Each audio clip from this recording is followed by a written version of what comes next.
ನಾಮದಲ್ಲಿ ಈ ಬೆಳಗ್ಗೆ ನಿಮಗೆ ಸ್ವಾಗತಿಸ್ತೇನೆ. ಇವತ್ತಿನ ವಾಕ್ಯ ಜ್ಞಾನೋಕ್ತಿ 23ನೇ ಅಧ್ಯಾಯ 7ನೇ ವಾಕ್ಯದಲ್ಲಿ ಹೀಗೆ ಬರೆಯಲ್ಪಟ್ಟಿದೆ, ಅವನು ತನ್ನ ಒಳಗಿನ ಯೋಚನಂತೆ ಇದ್ದಾನೆ ಅಂತ ಹೀಗೆ ಬರೆಯಲ್ಪಟ್ಟಿದೆ. ಪ್ರಿಯರೇ, ಒಬ್ಬ ಮನುಷ್ಯನು ತನ್ನ ಒಳಗೆ ಏನೇನು ಯೋಚನೆ ಮಾಡುತ್ತಾನೆ ಹೊರಗೆ ಹಾಗೆ ಇರುತ್ತಾನೆ. ಅವನ ಕುಟುಂಬ ಬಗ್ಗೆ ಏನು ಯೋಚನೆ ಒಳಗೆ ಮಾಡುತ್ತಾನೆ ಹೊರಗೆ ಹಾಗೆ ಇರುತ್ತಾನೆ. ತನ್ನ ಸೇವೆ ಬಗ್ಗೆ ಒಳಗೆ ಏನೇನು ಯೋಚನೆ ಮಾಡ್ತಾ ಇದ್ದಾನೆ ಅದು ಹೊರಗೆ ಹಾಗೆ ಇರುತ್ತದೆ.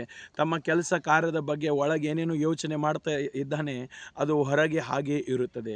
ಪ್ರಿಯರೇ, ಇವತ್ತು ನಾವು ಅನೇಕ ಜನರು ನೋಡುವಾಗ ಒಳಗೆ ಏನೇನು ಕೆಟ್ಟದ್ದು ಯೋಚನೆ ಮಾಡ್ತಾರ ಅದು ಹೊರಗೆ ಪ್ರಭಾವ ಹಾಗೆ ಬೀರುತ್ತದೆ. ಅದಕ್ಕೆ ನನ್ನ ಜೀವಿತದಲ್ಲಿ ಯಾಕೆ ಕೆಟ್ಟದಾಗ್ತಾ ಇದೆ, ನನ್ನ ಸೇವೆಯಲ್ಲಿ ಯಾಕೆ ಕೆಟ್ಟದಾಗ್ತಾ ಇದೆ, ನನ್ನ ಕೆಲಸ ಕಾರ್ಯಗಳಲ್ಲಿ ಯಾಕೆ ಕೆಟ್ಟದಾಗ್ತಾ ಇದೆ ಅಂತ ಅವರು ಯೋಚನೆ ಮಾಡ್ತಾ ಇದ್ದಾರೆ. ಆದರೆ ಅವರು ಯೋಚನೆ ಏನು ಮಾಡ್ತಾ ಇದ್ದಾರೆ, ಒಳಗೆ ತನ್ನ ಬಗ್ಗೆ ಕೆಟ್ಟದ್ದು ಯೋಚನೆ ಮಾಡ್ತಾ ಇದ್ದಾರೆ. ನಿಮ್ಮ ಒಳಗೆ ಏನೇನು ನೀವು ಯೋಚನೆ ಮಾಡ್ತೀರಿ ಹೊರಗೆ ಹಾಗೆ ಆಗ್ತದೆ ಅಂತ ಅಲ್ಲಿ ಬರೆಯಲ್ಪಟ್ಟಿದೆ. ಪ್ರಿಯರೇ, ಇವತ್ತೆಷ್ಟೋ ಜನರು ಹೀಗೆ ಯೋಚನೆ ಮಾಡಿ ಅವರ ಜೀವಿತವನ್ನು ಅಸಮಾಧಾನ ಕಡೆಗೆ ಹೋಗ್ತಾ ಇದೆ, ಅವರ ಜೀವಿತವನ್ನು ಭಯದ ಕಡೆಗೆ ಹೋಗ್ತಾ ಇದೆ. ಯಾಕೆ ಇವು ಭಯ ಅಸಮಾಧಾನ ನೆಮ್ಮದಿ ಇರೋದಿಲ್ಲ ಅಂದರೆ, ತಮ್ಮ ಒಳಗೆ ಒಂದು ಭಯದ ವಾತಾವರಣ ಅವರ ಹೃದಯದಲ್ಲಿ ಇರುತ್ತದೆ.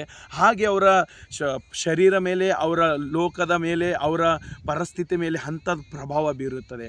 ಅದಕ್ಕೆ ಆ ಭಯದಿಂದ ಮತ್ತು ಆ ಚಿಂತೆಯಿಂದ ಅಸಮಾಧಾನದಿಂದ ಅವರು ಹೊರಗೆ ಬರೋಕ್ಕೆ ಆಗೋದಿಲ್ಲ. ಅದಕ್ಕೆ ಯೇಸು ಹೇಳ್ತಾ ಇದ್ದಾನೆ, ಅಲ್ಲಿ ನಿನ್ನ ಒಳಗೆ ಏನೇನು ನೀನು ಯೋಚನೆ ಮಾಡುತ್ತಿ ಅದೇ ಹೊರಗೆ ಹಾಗೇ ಆಗುತ್ತದೆ. ಇವತ್ತು ನಿನ್ನ ಒಳಗೆ ಏನು ಯೋಚನೆ ಮಾಡ್ತಾ ಇದೆ, ನಿನ್ನ ಬಗ್ಗೆ, ನಿನ್ನ ಸೇವೆಯ ಬಗ್ಗೆ, ನಿನ್ನ ಕುಟುಂಬದ ಬಗ್ಗೆ, ನಿನ್ನ ಕೆಲಸ ಕಾರ್ಯದ ಬಗ್ಗೆ, ನಿನ್ನ ಮಕ್ಕಳ ಬಗ್ಗೆ, ನಿನ್ನ ಹೆಂಡತಿಯ ಬಗ್ಗೆ, ನಿನ್ನ ಗಂಡನ ಬಗ್ಗೆ ನೀನು ಏನೇನು ಯೋಚನೆ ಮಾಡ್ತಾ ಇದ್ದೀರಿ. ಹಾಗೆ ನೀನು ಒಳ್ಳೆಯದು ಯೋಚನೆ ಒಳಗೆ ಮಾಡ್ತಾ ಇದ್ದರೂ ಅದು ಹೊರಗೆ ಒಳ್ಳೆಯದೇ ಆಗುತ್ತದೆ. ಒಳಗೆ ನೀನು ಏನೇನು ಕೆಟ್ಟದ್ದು ಮಾಡ್ತೀವಿ ಹೊರಗೆ ಹಾಗೆ ಪ್ರಭಾವ ಬೀರುತ್ತದೆ. ಅದಕ್ಕೆ ಯೇಸು ಸ್ವಾಮಿ ಒಂದು ಊರಿನಲ್ಲಿ ಹೋಗುವಾಗ ಒಬ್ಬ ವಿಧವೆಯ ಗಂಡ ಮಗನನ್ನು ಎಬ್ಬಿಸಿದನು. ಯಾಕೆ ಎಬ್ಬಿಸಿದನು ಅಂದರೆ, ಯೇಸು ಸ್ವಾಮಿಗೆ ಗೊತ್ತಿತ್ತು ನಾನು ಅವನಿಗೆ ಎಬ್ಬಿಸ್ತೇನೆ ಅಂತ. ಒಳಗೆ ಆತನು ಒಂದು ಪಿಕ್ಚರ್ ಮಾಡ್ಕೊಂಡಿದ್ದನು, ಯೇಸು ಸ್ವಾಮಿ ನಾನು ಅವನಿಗೆ ಎಬ್ಬಿಸ್ತೇನೆ ಅಂತ.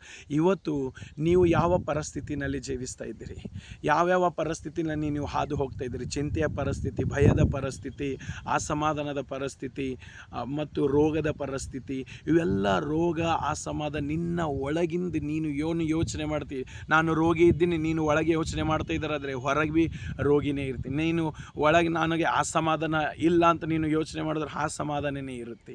ನಾನು ಬಡವನಾಗಿದ್ದೀನಿ ಅಂತ ನೀನು ಒಳಗೆ ಯೋಚನೆ ಮಾಡ್ತಾ ಇದ್ರೆ ಹೊರಗೆ ಹಾಗೆ ಪ್ರಭಾವ ಬೀರುತ್ತದೆ, ಬಡವನೇ ಆಗುತ್ತೆ.